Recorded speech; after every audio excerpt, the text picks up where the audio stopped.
श्री गुरु चरण सरोज रज निज मन मुकुर सुधारि।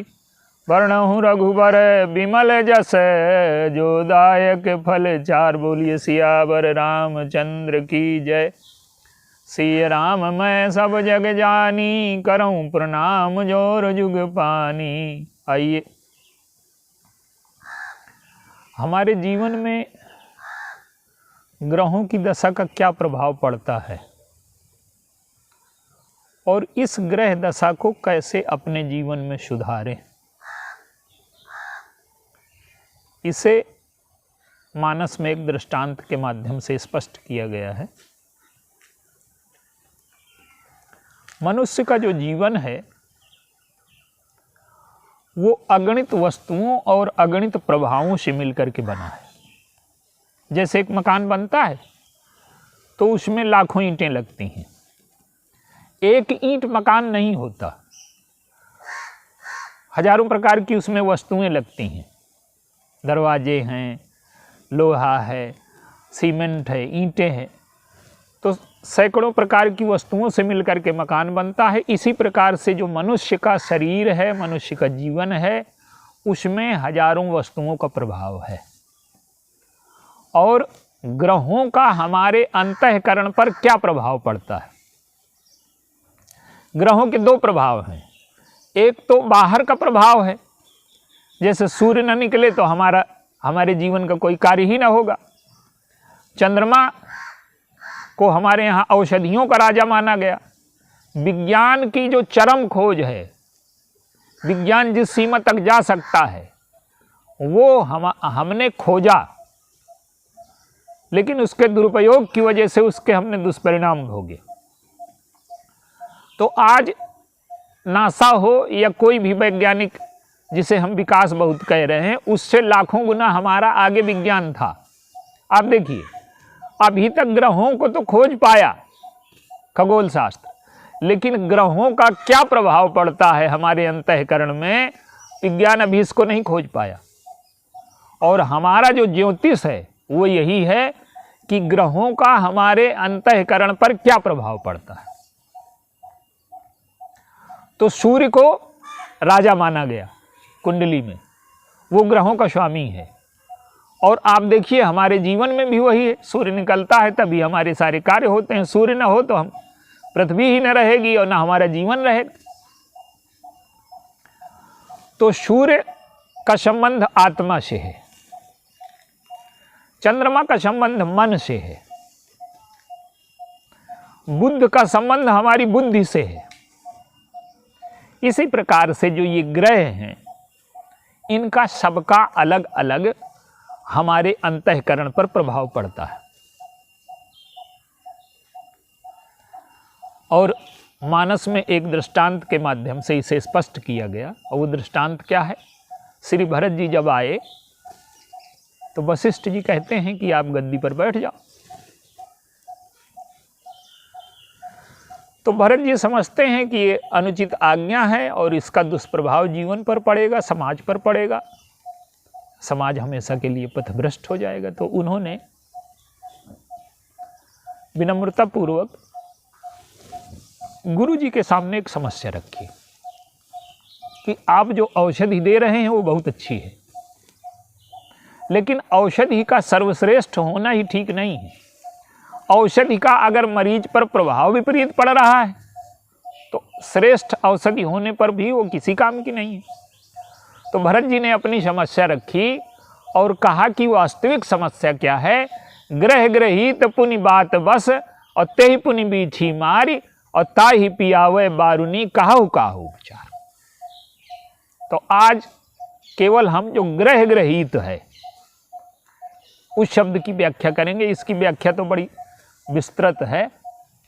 भरत जी कहते हैं कि ग्रहों की दशा खराब हो गई है, और ग्रहों की दशा ज्योतिष में जो ज्योतिषी बताते हैं उनका एक अलग पक्ष है, वो भी एक पक्ष है। लेकिन भरत जी क्या बताना चाहते हैं? भरत जी ये बताना चाहते हैं कि मंथरा और राहु, मंथरा और कैकेयी है राहु, और मंथरा है शनिश्चर। ये दो ग्रह हैं। मानस में इनको स्पष्ट किया गया कि ग्रसय न कैकेयी कर्तव्य राहु, और अवध 7.5 तब बोली, ये मंथरा के लिए कहा गया।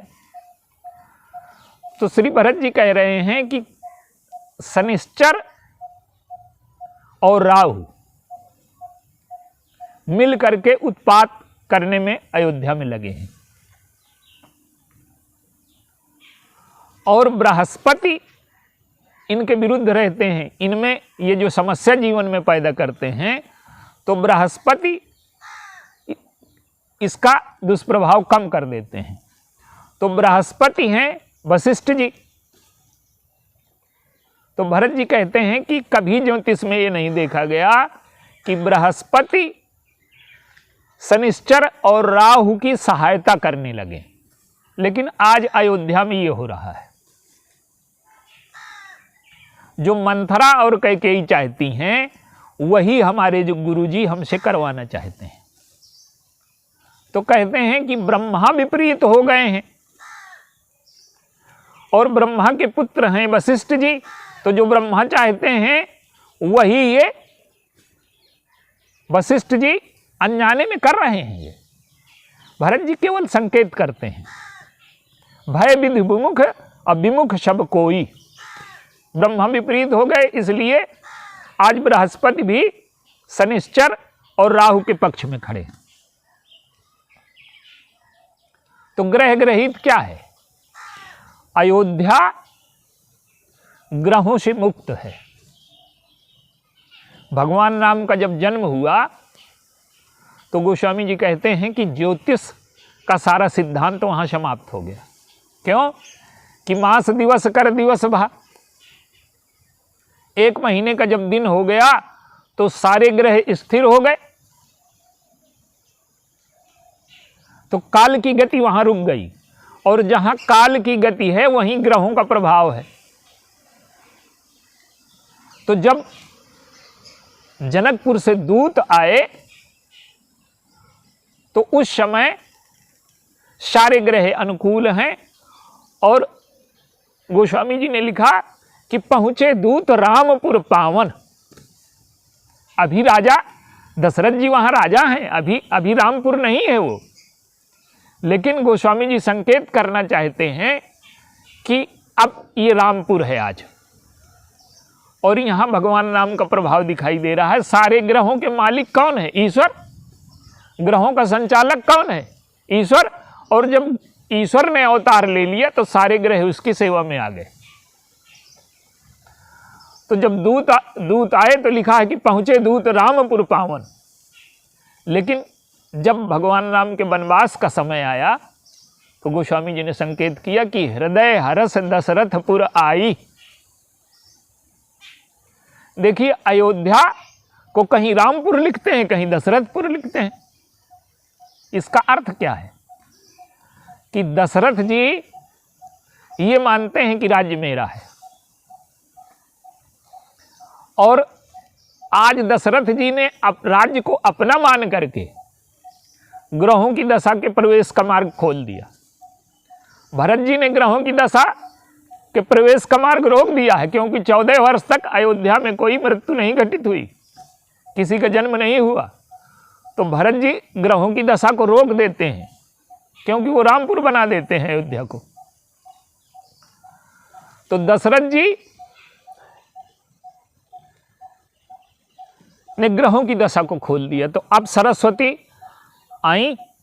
अब देखिए, देवताओं ने सरस्वती से प्रार्थना की कि राम कार्य में बाधा डालो। जो भगवान राम का राज्याभिषेक है उसमें बाधा डाल दो।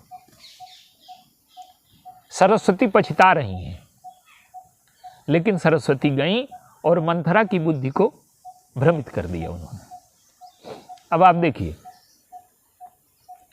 हमारे ग्रहों में कहा जाता है कि शनिश्चर और सूर्य,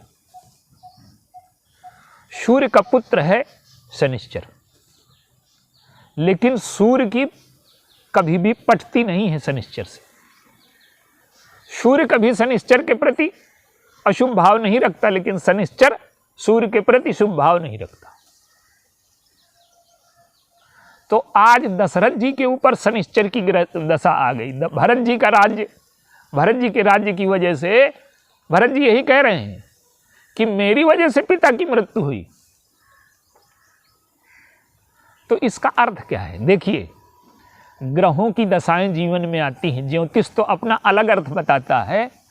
भगवान राम का जब वनगमन हुआ तब भी ज्योतिष ने यही कहा कि मंगल के विरोध की वजह से भगवान राम का वनवास हो गया। ज्योतिष की अपनी दृष्टि है और ज्योतिषियों की अपनी दृष्टि है, वो ठीक है। लेकिन भरत जी क्या कहना चाहते हैं? भरत जी ये बताना चाहते हैं कि ग्रहों की दशा विपरीत, ग्रहों की चाहे जो दशा रही हो, लेकिन यहाँ जो अंतःकरण में ग्रहों का प्रभाव पड़ा वो अगर ठीक हो जाए तो ग्रहों की दशा ठीक हो जाएगी। तो उन्होंने कहा कि ग्रह ग्रहित का अर्थ है कि जो सारे ग्रहों का मालिक है, जो सारे ग्रहों का संचालक है, जिसके आने से सारे ग्रह अनुकूल हो जाते हैं, वो मंगल भवन अमंगलहारी। उस मंगल भवन अमंगलहारी को अयोध्या से निकाल दिया गया। तो जब जीवन में ईश्वर हमारे जीवन से निकल जाए, हम ईश्वर की याद न करें, ये जीवन उसने दिया है और जब तक वो चाहेगा तब तक जीवन रहेगा। तो अगर हमारे जीवन से ईश्वर निकल गया, वो अयोध्या की बात तो ठीक है कि अयोध्या में निकल गया, वो तो एक नाटक है, भगवान की लीला है। लेकिन हमारे जीवन से अगर ईश्वर निकल जाए तो समझ लीजिए कि हमारा मंगल खराब हो गया। और अगर हमारी बुद्धि, कैकेयी के ऊपर क्या प्रभाव पड़ा? कैकेयी की बुद्धि भ्रष्ट हो गई। तो कैकेयी की बुद्धि कैसे भ्रष्ट हो गई? कैकेयी की बुद्धि में लोभ का प्रवेश हो गया। और लोभ अगर इतना हो कि हमें लाभ हो जाए तो हमारा बुद्ध नहीं बिगड़ेगा। कैकेयी की बुद्धि क्यों भ्रष्ट हो गई? कि हमें तो लाभ हो, हमारा लड़का गद्दी में बैठे पर कौशल्या का लड़का जंगल में टहले। तो जब हम अपना लाभ चाहें, अपना सुख चाहें, अपना विश्राम चाहें, अपना आनंद चाहें, अपनी सुविधा चाहें, तो कोई समस्या हमारे जीवन में नहीं है। पर जब हम अपने लाभ के स्थान पर दूसरों की हानि चाहने लगे, अपने सुख के स्थान पर दूसरों का दुख चाहने लगे, अपने सुख के स्थान अपना शुभ चाहें और दूसरों का अशुभ चाहें, तो जब ये हमारे जीवन में आ जाए तो आप समझ लीजिए कि हमारा बुध ग्रह खराब हो गया, बुद्धि हमारी भ्रष्ट हो गई। तो कैकेयी की बुद्धि भ्रष्ट हो गई। क्यों?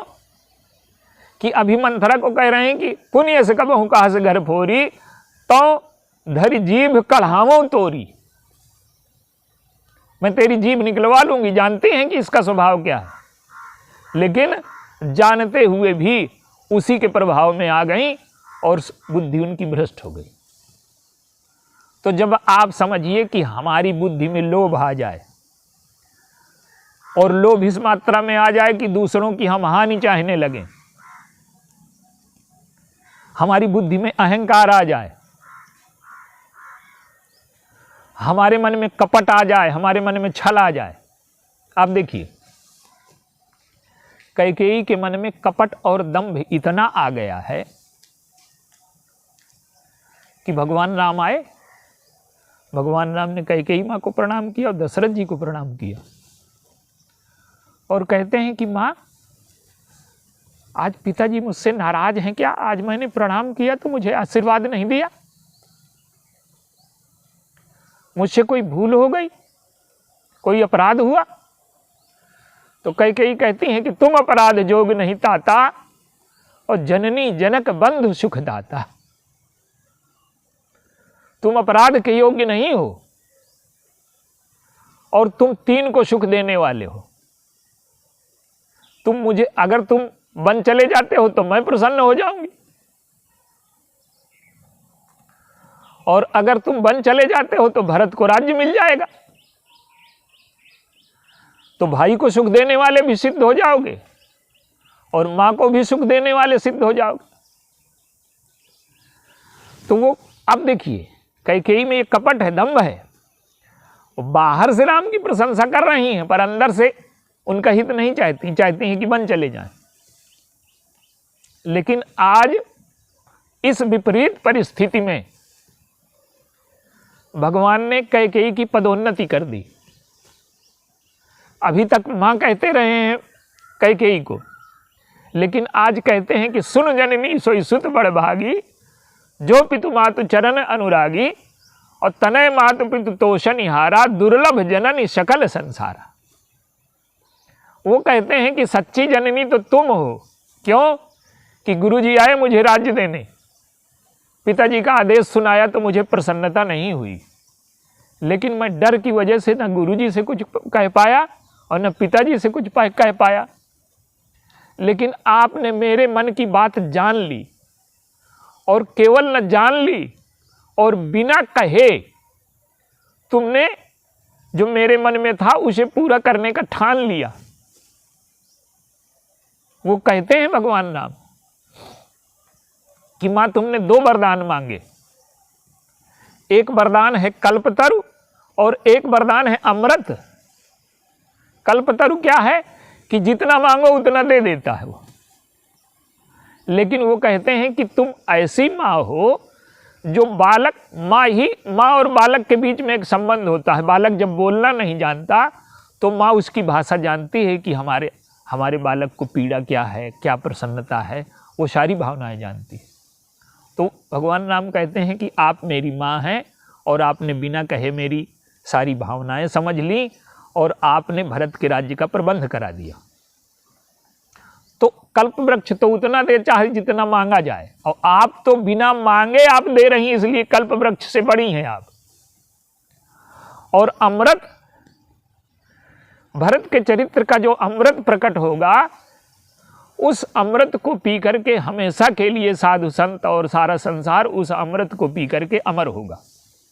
तो तुमने एक वरदान से अमृत प्रकट किया, दो वरदान मांगे, तो एक तुम्हारा वरदान कल्पतरु है और एक कामधेनु। शेव ही नरु कल्पतरु त्यागी, परिहर अमृत लें। दूसरा वरदान तुम्हारा अमृत है। तो ये भगवान राम का सील है, ये कैकेयी जी की विशेषता नहीं है। लेकिन गोस्वामी जी ने कैकेयी की कठोर आलोचना की। सहज सरल रघुबर बचन और कुटिल कुमति करि जान, और चले जोंक जल वक्र गति यद्यपि सलिल समान। आप देखिए, हमारे हृदय में लोभ आ जाए, हमारा हृदय कठोर हो जाए। जैसे लोभ आएगा वैसे हमारा हृदय कठोर हो जाता है। जैसे स्वार्थ आता है हमारा हृदय कठोर हो जाता है। तो हमारे हृदय में स्वार्थ आ जाए और इस प्रकार का लोभ आ जाए कि हमें लाभ हो, दूसरे की हानि हो, और हमारे हृदय में कपट आ जाए, दंभ आ जाए, कुटिलता आ जाए, षड्यंत्र आ जाए, तो समझ लीजिए जी कि हमारी बुद्धि भ्रष्ट हो गई। और ग्रहों को तो देखने की जरूरत है, पर आप देख लीजिए कि हमारा बुध ग्रह खराब हो गया। तो दशरथ जी ने ग्रहों की दशा खोल दी, तो बुध खराब हो गया।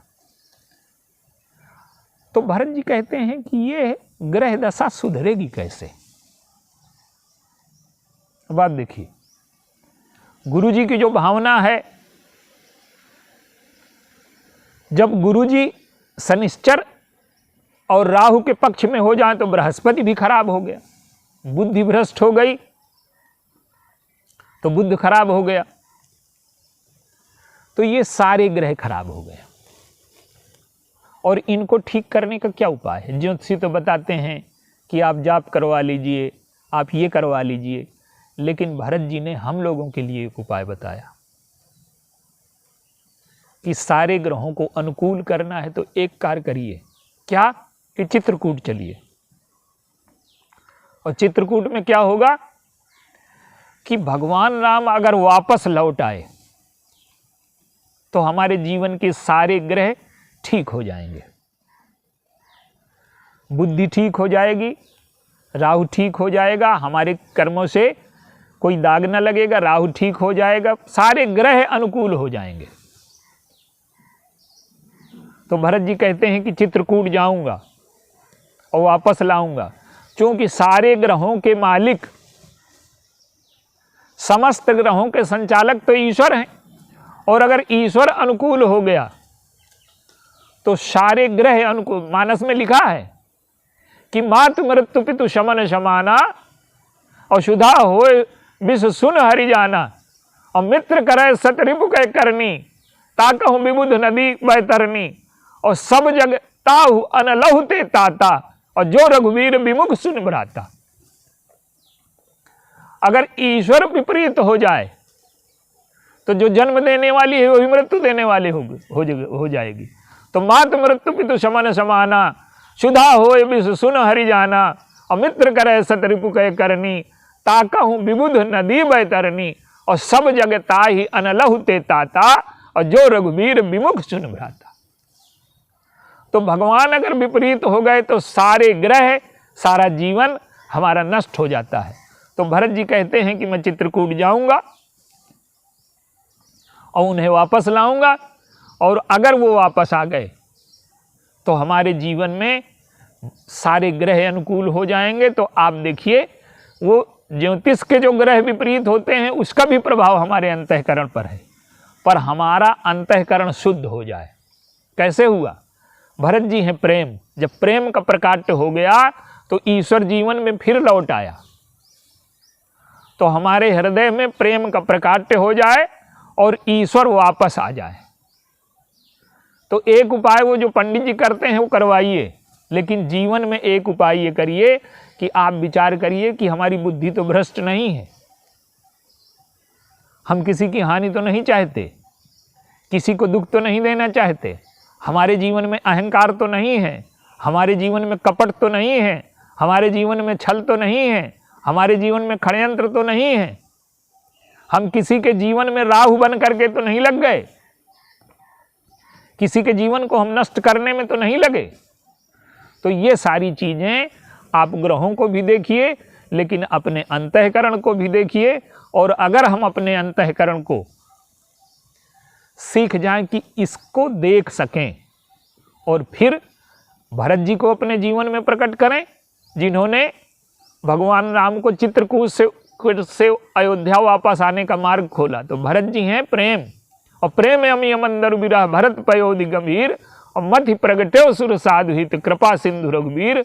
तो हमारे जीवन में भगवान के प्रति प्रेम उत्पन्न हो जाए तो भगवान हमारे जीवन में वापस आ जाएंगे, और अगर वापस आ गए तो हमारे ग्रहों की सारी दशा ठीक हो जाएगी। तो भरत जी ने ग्रह ग्रहित की जो दशा है उसे ठीक किया, और यही हमारे जीवन में ग्रहों को अनुकूल करने की पद्धति है। बोलिए सियावर राम।